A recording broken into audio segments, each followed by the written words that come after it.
आज्ञा नमस्कार। Ambience interior को आपन स्वागत।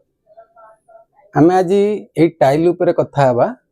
सीपेज जगह प्राय देखिए लोक टाइल मार दौरान यहाँ देखते गोटे बाथरूम साइड रे प्राय लोकों घरे देखिए कांथरे टी सीपेज पड़े आसे।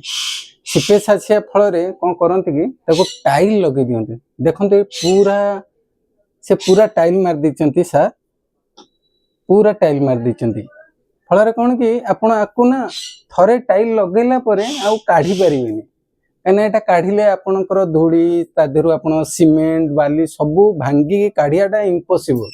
थरे लागिला माने आपनकर पूरा जीवन सारा लागिला आपको आउ रिमूव करि परिबेनी। तेनु ए जगह रे देखंतु पूरा चारियाडे टाइल मार देचंदी।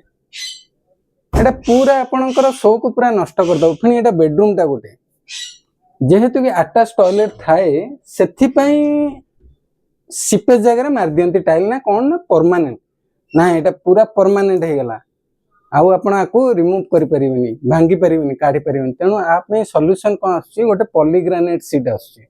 पॉलीग्रेनाइट शीट जोटा कि आपनकर waterproof fire proof termite proof तीनटा जगह आपनकर आपण के वॉल लगिला परे आपण सीपेज को पूरा कंट्रोल करियो ताको पॉलीग्रेनाइट शीट आ ईवी मार्बल शीट भी कहउचंती। तेणु सेटा आपण लगै थांते जदी बेटर हबो। ठीक अछि एटा लागि तो सारलानी।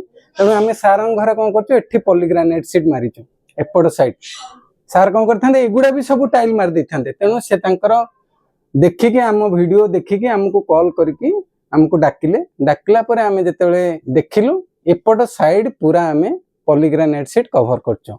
पॉलीग्रेनाइट शीट लगेला परे आरो लुक देखंतु केते सुंदर लागुची। आपण मझिरे गोटे हाइलाइटर दिया हिची।